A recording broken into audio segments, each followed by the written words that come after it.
이번 긴 추석을 맞이하면서 제 나름대로 생각하기를 이번 추석은 역대하 14장에 있는 말씀을 가지고 묵상을 하면서 좀 보내면 좋겠다 하면서 이제 추석을 맞이했습니다. 짬짬이 시간 날 때마다 이 14장에 있는 평안을 묵상하면서 생각해 보건대 그 가운데 깨달은 것은 평안의 역설이었습니다. 평안이 분주함에 있다라는 것을 깨달았습니다. 이런 거죠. 누군가는 분주하기에 누군가는 평안하더라는 겁니다. 누군가 분주해야 그 가운데에도 평안이 있다라는 것을 깨달으면서 더 놀라운 건 분주한 내가 분주한 평안한 사람들을 보니 내가 분주해도 평안이 있구나라는 것을 깨달은 그런 추석이었습니다. 그래서 제가 이 추석 가운데에 평안을 묵상하면서 깨달은 건 이 평안의 역설, 분주함에 평안이 있구나, 이 복잡한데 평안이 있구나라는 것을 깨달은 그런 시간들을 보냈습니다. 오늘 본문은 이 평안의 시대를 우리에게 말씀해주고 있습니다.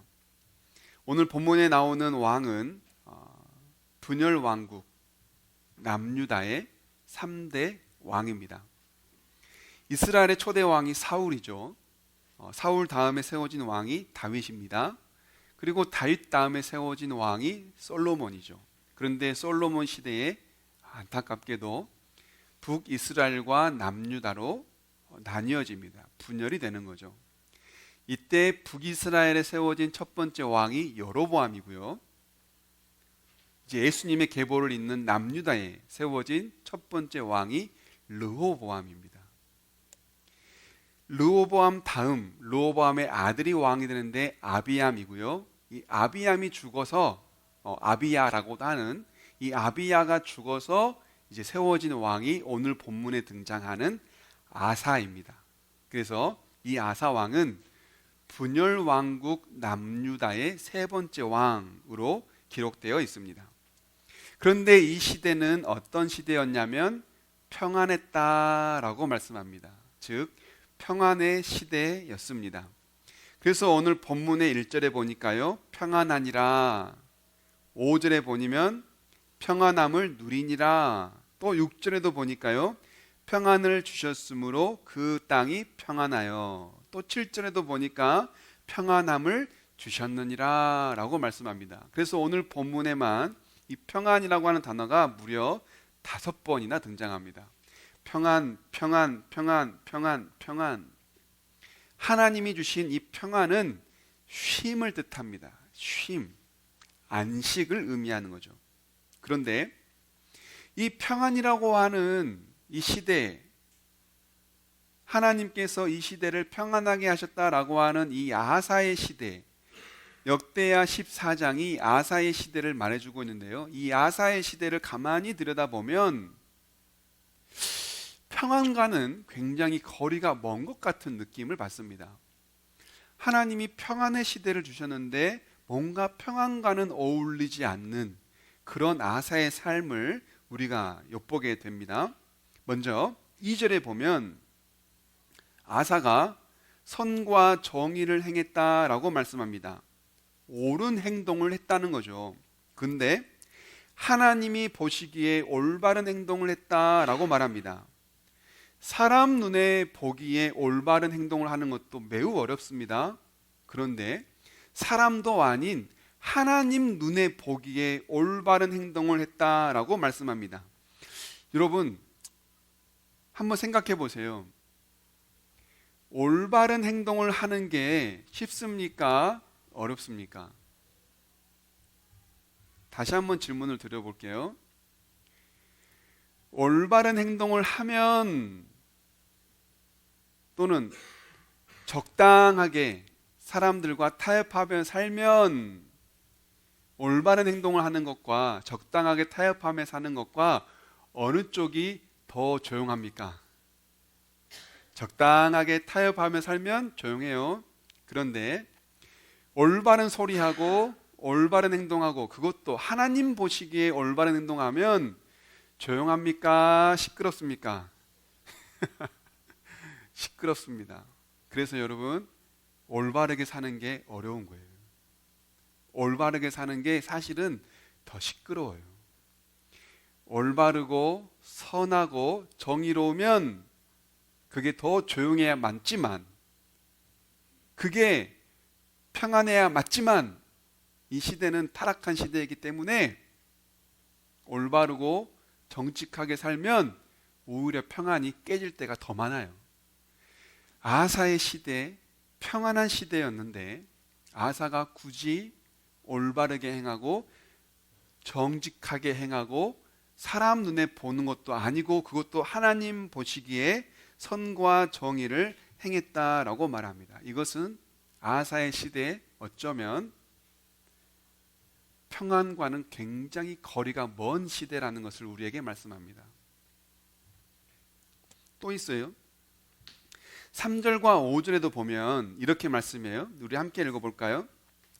화면 보면서 읽어봅시다. 시작. 이방제단과 산당을 없애고 석상을 깨뜨리고 아세라 목상을 부수었다. 그는 또 유다 백성에게 명령을 내려서 주 조상들의 하나님의 뜻을 찾고 하나님의 율법과 명령을 실천하게 하였으며 또 유다의 모든 성읍에서 산당과 태양상을 없애버렸다. 그의 통치 아래 나라는 조용하였다. 아멘. 그의 통치 아래 나라는 조용하였다라고 말씀해요. 평안한 시대였다라는 겁니다. 이런 평안한 시대에 아사 왕이 했던 행동을 보세요. 뭡니까? 정의와 선을 행하는 것을 넘어 우상을 깨뜨립니다. 우상을 제사하는 산당을 무너뜨립니다. 그리고는 백성과 지도자들을 모아놓고 하나님만 섬길 것을 명령합니다. 생각해 보세요. 아무리 왕이라고 하지만 이것이 쉬운 일일까요? 더군다나 아사는 남유다의 3대 왕입니다. 그런데 아버지의 아버지 솔로몬 시대에 분열됐어요. 르호보암과 여로보암이 남과 북으로 분열됐어요. 분열된 지 이제 세 번째 왕이 된 겁니다. 즉 지금 이 남유다는 분열을 경험한 나라예요. 의견이 모아지지 않아서 백성들 사이에서 갈라지고 다툼이 일어나서 싸움이 일어나서 나뉘어진 상태예요. 그런 시대에 세 번째 왕이 된 이 아사가 우상을 무너뜨리고 산당을 제거한다는 것이 쉬운 일일까요? 누군가는 우상을 통해서 벌어먹고 살고 누군가는 우상을 통해서 경제를 유지하고 가정을 꾸려가는데 그들의 입장에서는 아사가 너무나 밉지 않겠어요? 또 분열될 수 있어요. 또 나뉘어질 수 있어요. 또 다툼이 생길 수 있어요. 그런데 아사는 그 모든 것들을 다 감내하고 그 어지러움과 시끄러움을 다 감내하고 무엇을 합니까? 우상의 산당을 무너뜨리고 우상의 상들을 다 깨부수는 거예요. 그리고 하나님만 섬길 것을 명령한 겁니다. 그리고 자기 또한 그렇게 살아갑니다. 어때요, 여러분? 평안과 어울립니까? 저는 굉장히 어지러운 시대였을 것 같아요. 하나님을 믿는 자는 믿기로 내버려 두고 우상을 섬기는 자는 섬기도록 내버려 두면 오히려 더 평안하지 않겠어요? 적당하게 타협하며 살게 하면 그게 더 서로 윈윈하면서 조용한 시대가 되지 않겠어요? 그런데 굳이 아사는 이 평안한 시대에 일을 만들어서 우상을 깨부수고 산당을 제거하고 백성들을 모아 하나님만 섬길 것을 명령합니다. 어쩌면 나라가 더 어지럽혀졌는지도 몰라요. 그래서 사실 이 시대는 평안했다라고 분명 말씀하지만 아사의 삶에 그 삶을 들여다보면 아사의 속은 평안하지 않았겠구나 라고 우리는 생각해 볼 수 있는 거죠. 그런데도 평안했다라고 말한다라는 거예요. 왜일까요? 6절과 7절에도 봐요. 함께 읽어볼까요? 시작. 주님께서 아사에게 평안을 주셨으므로 나라가 조용하였고 여러 해 동안 아무 그에게 싸움을 걸어오지 않았다. 그래서 아사는 유다 지방에 요새 성읍들을 만들 수 있었다. 그는 유다 백성에게 말하였다. 이 성읍들을 다시 세웁시다. 성벽을 둘러쌓고 탑과 성문과 빗장을 만듭시다. 우리가 주 하나님을 찾았으므로 주님께서 사방으로 우리에게 평안을 주셨습니다. 그래서 그들은 성읍들을 세우기 시작하여 일을 잘 마쳤다. 아멘. 하나님이 평안을 주시니까 이제 일을 합니다. 6절을 다시 한번 보시면 나라가 조용하고 여러 해 동안 아무도 그에게 싸움을 걸어오지 않았어요. 평안하죠. 이제 좀 뭐 하면 됩니까? 쉬면 되잖아요. 그런데 뭐예요? 그래서 아사는 뭐예요? 성벽을 쌓아요. 평안하면 좀 쉬면 되는데, 평안하면 이제 좀 안식 좀 누리면 되는데, 쉬지 않고 뭐 합니까? 앞으로 혹시 일어날지 모르는 전쟁을 준비하기 위해 성읍을 또 쌓습니다. 또 이래요. 하나님이 평안을 줬는데 다시 또 백성들이 분주하게 일을 해요. 평안은 분명 쉼을 의미하지만 아사에게 있어서 평안은 쉼이 아니었던 것 같아요. 아니요, 하나님이 말씀하시는 평안이 육체적 평안이 아니구나라는 것을 우리는 분명히 짐작을 하게 되죠. 그런데 더 놀라운 것, 이 평안의 시대였는데 어떤 일이 일어난 줄 아세요? 8절과 9절 보시죠. 함께 읽어봅니다. 시작. 아사에게는 방패와 창으로 무장한 유다 출신 군인 30만이 있었고 작은 방패와 활로 무장한 베냐민 출신 군인 28만이 있었다. 그들은 모두 용감한 정예병이었다. 에티오피아 사람 세라가 유다를 치려고 100만 대군의 병거 300대를 이끌고 쳐들어와서 마레사에 이르렀다. 아멘. 분명 평안의 시대인데 뭐가 일어납니까? 전쟁이 일어나요. 그동안에는 우상을 부수고 산당을 제거하고 모든 백성과 지도자들이 하나님만 섬길 것을, 단결할 것을 명령해서 내적 전쟁이 치러졌다면 이제는 내적 전쟁이 그치니까 외세 전쟁이 치러집니다. 그것도 누구예요? 아사가 가진 군사는 도합 58만에 되는데 남유다를 쳐들어온 군대는 대군만 100만에 병거가 300대입니다. 자그마치 2배가 넘는 수예요. 누가 봐도 전쟁을 이길 수 없는 그런 전쟁을 치르게 됩니다. 평안의 시대라고 하는데 내적 전쟁이 일어나고 속이 시끄럽고 평안의 시대라고 했는데 전쟁이 일어나요. 여기서 우리가 분명 평안에 대해 깨닫게 되는 건 평안이라고 하는 건 우리가 생각하는 그런 쉼이 아니겠구나. 하나님이 아사에게 주신 평안은 그런 우리가 생각하는 쉼이 아닌가 보구나 라고 우리는 분명히 짐작하고 생각해 보게 됩니다. 그렇습니다. 하나님이 말씀하시는 평안은 우리가 생각하는, 우리 눈에 보이는 그런 평안이 아니에요. 평안이라고 해서 아무 일도 일어나지 않는 것이 아닙니다.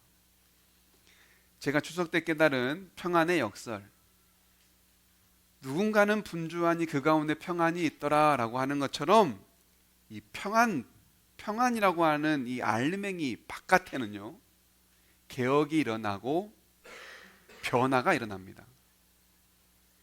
이 평안이라고 하는 이 알맹이가 있고, 이 알맹이를 감싸고 있는, 평안이라고 하는 알맹이를 감싸고 있는 이 바깥에서는 어떤 일이 일어나요? 개혁이 일어나고 변화가 일어난다는 거예요.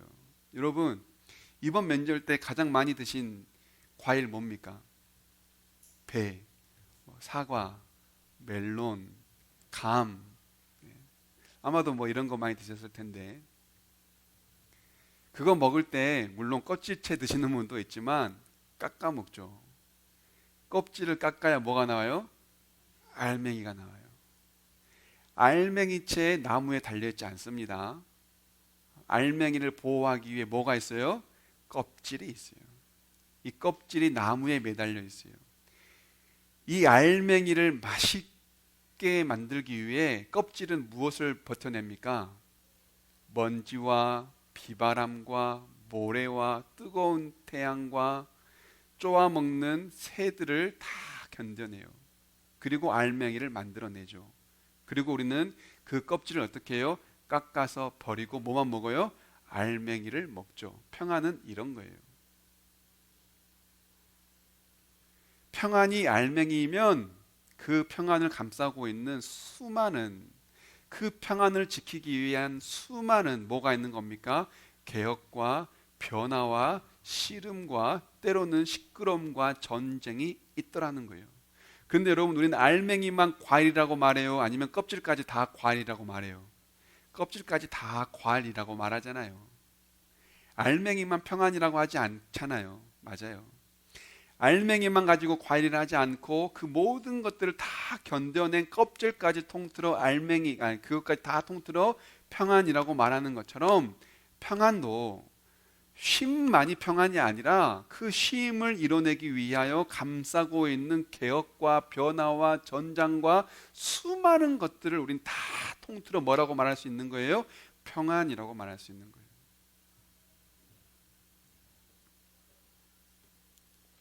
예수님께서 제자들에게 평안에 대해 이렇게 말씀하세요. 요한복음 14장 27절입니다. 우리 함께 읽어봅니다. 시작. 나는 평화를 너희에게 남겨준다. 나는 내 평화를 너희에게 준다. 내가 너희에게 주는 평화는 세상이 주는 것과 같지 않다. 너희는 마음에 근심하지 말고 두려워하지도 말아라. 아멘.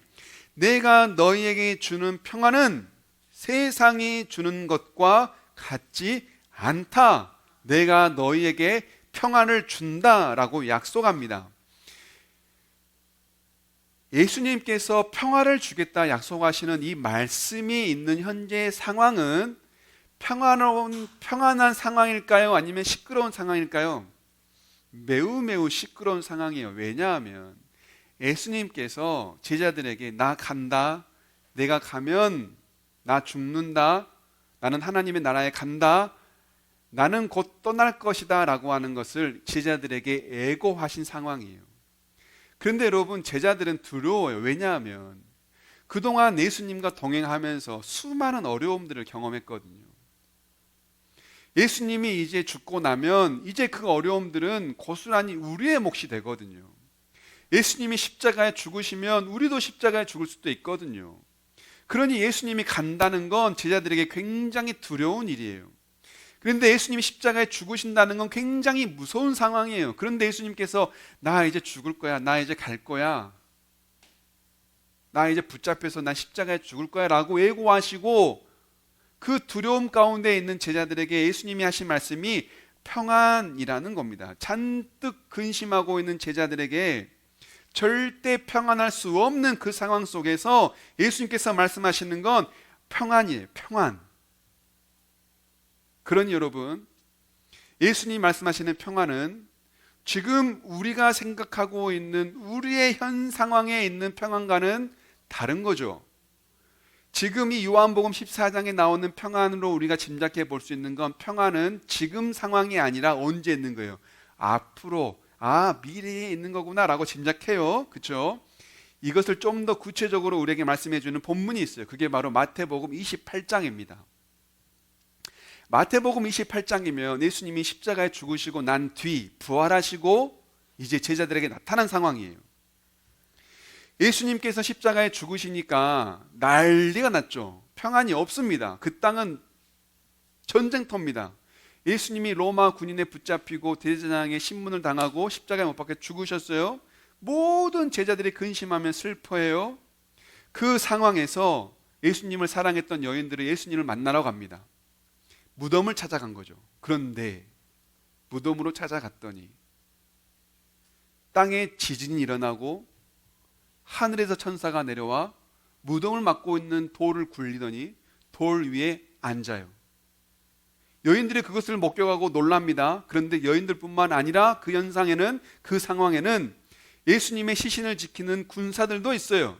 그런데 그 군사들이 죽은 자처럼 되었다라고 말해요. 뭐냐면 쓰러진 거예요. 기절한 거예요. 죽은 거예요. 그 상황을 보고 있는 이 여인들이 놀라 자빠지고 있을 때 천사가 말합니다.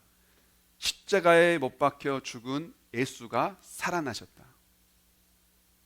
여인들이 이 천사의 말을 듣고 무덤을 확인하러 들어가요. 그런데 진짜 예수님이 없는 거예요. 시신이 없어요. 부활하신 겁니다. 그리고 이 천사가 말하죠.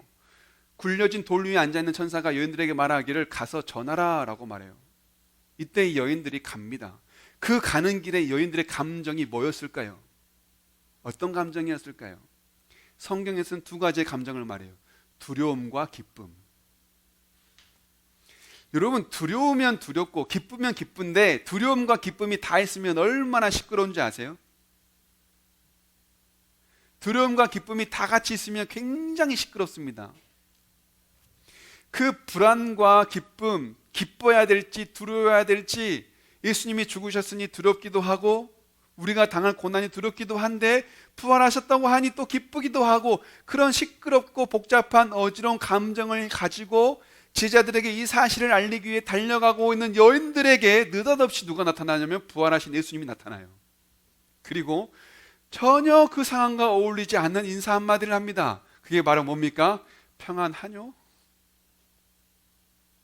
절대 평안할 수 없는 상황에 있는 그 여인들에게 예수님은 평안하냐라고 질문을 해요. 그런데 여러분, 사실 이것은 평안하냐라는 질문이 아니라 평안하라는 명령입니다. 평안하라. 두렵고 기뻐서 굉장히 어지러운 상황 가운데 있지만 평안하라, 평안하라고 말씀하세요. 왜요? 왜 예수님은 그들에게 지금 평안하라고 말씀하시는 겁니까?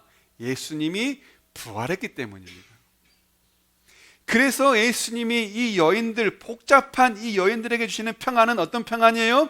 부활의 평안이에요. 이게 바로 평안의 역설입니다. 부활하려면 뭐가 있어야 됩니까? 죽음이 있어야 돼요. 죽음과 부활, 이걸 아우르는 게 평안이에요. 예수님께서는 이 여인들에게 평안하라라고 말씀합니다. 예수님이 부활했기 때문입니다. 그리고 이 말씀은 부활을 믿으면 너희도 평안하다라는 걸 말씀하세요.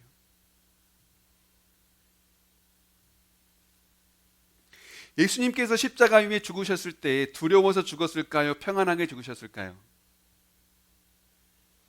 예수님 남기신 마지막 말씀이 뭡니까? 다 이루었다. 여러분, 하루 바쁘게 살다가 밤에 안마기에 딱 누워가지고 다 이루었다 하고 안마기를 딱 키면 평안합니까? 복잡합니까? 평안하죠. 다 이루었다 하시고 죽으신 예수님의 마음은 평안했어요. 근데 뭡니까? 십자가 위인데 어떻게 평안합니까? 이제 죽는데 어떻게 평안해요? 이게 평안의 역설이에요. 어떻게 평안할 수 있었냐면 하나님이 나를 사랑한다. 내가 십자가 위에 죽는 것이 하나님의 뜻이다. 내가 죽지만 하나님이 다시 나를 살리셔서 이 모든 인류를 구원하실 것이다. 하나님의 부활하심과 구원 계획, 하나님의 선하신 인도하심을 예수님은 믿기 때문에 십자가 위에서 죽어도 다 이루었다라고 평안하게 십자가의 죽음을 감당할 수 있었던 거예요. 지금 이 분주한 여인들에게 기쁨과 두려움의 양가 감정을 가지고 분주하게 달려가고 있는 이 여인들에게 평안하라라고 예수님께서 당당하게 말씀하시는 이유는 내가 부활했으니 너희도 부활을 믿으면 평안하라. 부활을 믿음으로 평안하라. 예수님께서 그렇게 부활의 평안을 제자들에게, 이 여인들에게 주신 겁니다. 지금 우리가 살고 있는 시대는 어떤 시대입니까? 불안 지수가 굉장히 높은 시대입니다. 예측이 가능하죠. 예측이 가능하니 우리가 할 수 있는 건 대비할 수 있습니다. 그런데 그렇게 예측이 가능하고 대비할 수 있는 이 과학이 발달한 이 시대에 여전히 우리는 미래를 놓고 불안해요.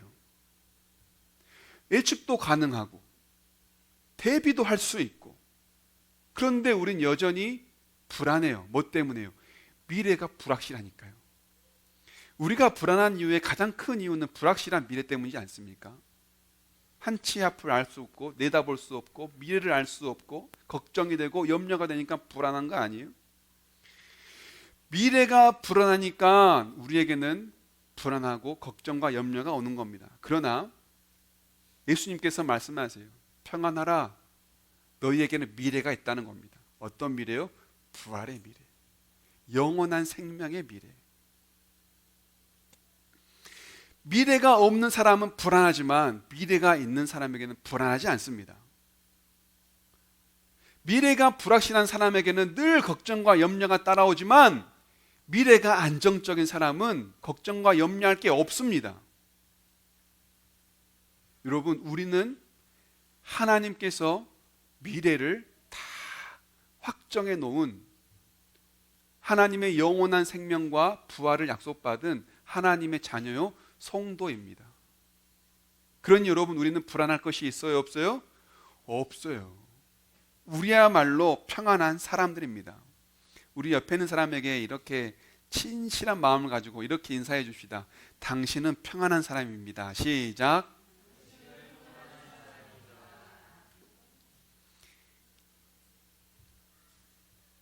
구약 성경의 에레미야에 보면 이 에레미야는 눈물의 선지자입니다. 눈물의 선지자. 이거 기억나죠? 눈물의 선지자. 눈물이 많은 사람이었어요, 에레미야가요. 왜냐하면 이 백성들, 남유다 백성들, 자기의 동족들이 바벨론에게 항복당하고 죽임을 당하고 붙잡혀 가는 걸 직접 목격하기도 하고 본인도 그런 포로의 생활을 경험했기 때문에 눈물의 선지자라고 말해요. 얼마나 불안한 삶을 살았겠어요, 에레미야가. 그런데 하나님께서 이 에레미야에게 포로로 잡혀가 있는 바벨론에 있는 포로민들에게 편지를 쓰게 해요.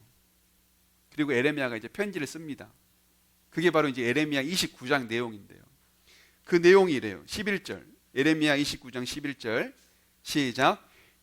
여호와의 말씀이니라. 너희를 향한 나의 생각을 내가 아나니 평안이요 재앙이 아니니라. 너희에게 미래와 희망을 주는 것이니라. 아멘. 에레미야가 포로에 있는 바벨론 포로들에게 편지를 쓰기를 하나님의 생각은 너희를 향한 나의 생각, 하나님의 생각은 뭐래요?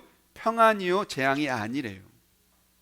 너희에게 미래와 희망을 주는 것이 하나님의 계획이라고 말씀하세요. 생각해 보세요. 지금 나라가 멸망했고요. 포로가 되어서 바벨론에 잡혀와 있는 포로들입니다. 포로들에게 평안을 이야기한다는 게 가능합니까? 너 괜찮니? 밥은 먹었니? 건강하니? 아픈 데는 없니? 포로로 잡혀온 사람들이 죽어나가는 사람도 있고 병들어 쓰러진 사람도 있는데 그 사람들에게 편지를 보내 하나님의 약속은 평안이야 라고 말하는 게 어디 쉽냐고요. 그런데도 하나님께서 그들을 향하여 평안이라고 말씀하시는 이유는 하나님의 계획 속에 뭐가 있기 때문에요. 그들을 70년 후면 돌아오게 할 회복의 약속이 분명히 있기 때문에 그래요. 미래가 보장됐기 때문에. 그들을 분명하게 돌아오게 할 것이기 때문에 70년 포로 생활을 마치면 분명하게 그들을 고국의 땅으로 돌아오게 회복시키실 하나님의 분명한 계획이 반드시 있기 때문에 그 계획이 반드시 이루어질 것이기 때문에 하나님이 말씀하실 수 있는 거예요. 뭐라고요? 평안해라. 바벨론 땅에 있지만 평안해라. 내가 너에게 주기 원하는 건 평안이다. 절망이 아니라 평안이다. 너희를 향한 나의 계획은 미래와 희망이다라고 예수님께서 하나님께서 그들에게 편지로 말씀하실 수 있는 거예요. 미래가 확실하기 때문에요. 여러분, 평안이라고 하는 건 아무 일도 일어나지 않는 게 아니에요.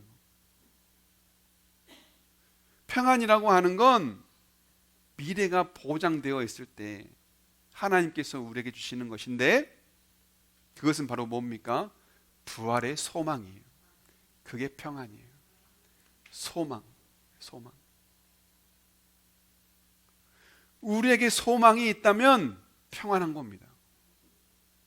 우리 삶이 비록 분주하고 때로는 전쟁터 같고 때로는 너무나 힘들고 괴롭지만 평안할 수 있는 거예요. 왜요? 우리에게 뭐가 있기 때문에요? 영원한 생명의 확실한 미래가 있기 때문에 그래요. 부활이 있기 때문에 그렇습니다. 그래서 우리는 평안한 사람들이라고 감히 말할 수 있는 겁니다. 그래서 예수님은 우리에게 평안해라 명령하시는 거예요. 우리 마음을 몰라서 평안해라라고 말씀하시는 겁니까? 우리 삶을 몰라서 평안하라고 질문하시고 말씀하시겠어요? 아니에요. 평안하라라고 하시는 말씀은 내가 너를 사랑하고 내가 너를 붙잡고 내가 너와 동행하고 내가 너의 앞날을 계획하고 있고 내가 너와 함께하며 너에게 영원한 생명이 약속되어 있다. 그러니 뭐하라? 평안하라 라고 예수님께서 우리에게 말씀하실 수 있는 것이지 않겠어요? 말씀을 마치면서요, 찬양 가사 가운데에 이런 가사가 있습니다. 날 부르신 뜻 내 생각보다 크고, 하나님을 향하여 부르는 찬양이에요. 날 부르신 뜻, 하나님의 뜻이 내 생각보다 크고, 나를 향한 계획 나의 지혜로 측량 못하고, 가장 좋은 길로, 가장 완전한 길로 오늘도 나를 이끄심을 믿네. 여러분, 우리가 평안할 수 있는 이유가 뭡니까?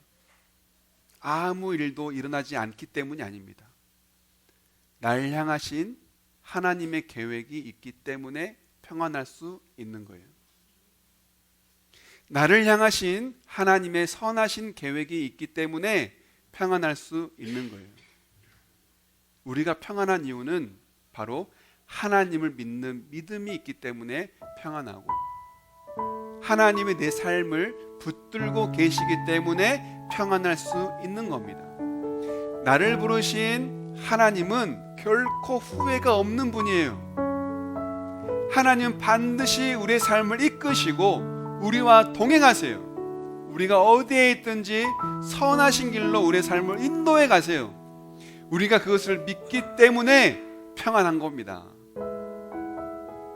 여러분, 오늘 말씀의 제목처럼 평안을 주셨느니라, 하나님이 내게 평안을 주셨습니다 라고 하는 이 고백이 우리 모두의 고백이 될 수 있기를 원합니다. 비록 우리 삶에 분주함이 있을지라도, 비록 우리 삶에 어지럽힘이 있을지라도, 하나님이 나와 동행하니, 하나님이 내 삶을 인도하시니 주님 평안합니다. 이 평안을 고백하는 저와 여러분 될 수 있기를 주님의 이름으로 축복합니다. 아멘. 우리 주신 말씀 생각하시면서 주 앞에 함께 찬양 드리기 원합니다.